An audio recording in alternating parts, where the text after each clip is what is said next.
Autre titre de ce journal, la République démocratique du Congo et ce rapport sur l'état de l'armée congolaise engagée dans une guerre dans l'est du pays, mais un rapport de la Commission défense et sécurité de l'Assemblée nationale révèle un peu plus, un rapport qui fait suite aux auditions de plusieurs ministres en 2025 et le constat dressé par les parlementaires congolais est assez alarmant.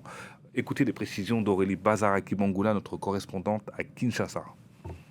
Dans l'est du pays, les militaires font face à une guerre de haute intensité. C'est ce que confirme le rapport de la Commission défense et sécurité de l'Assemblée nationale que nous avons pu consulter.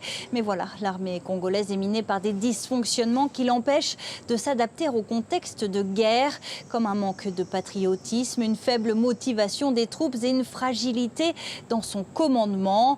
Le rapport pointe également des problèmes d'approvisionnement des troupes sur le terrain et la faiblesse de leur technologie de communication.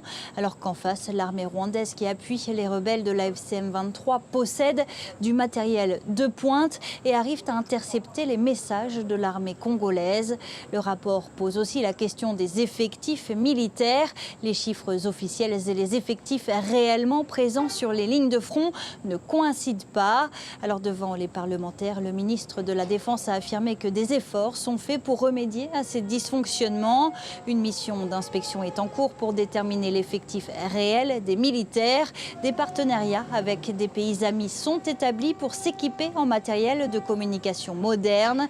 Le ministre affirme aussi que pour encourager les troupes, la prime au combat a été augmentée, passant de $20 à $325.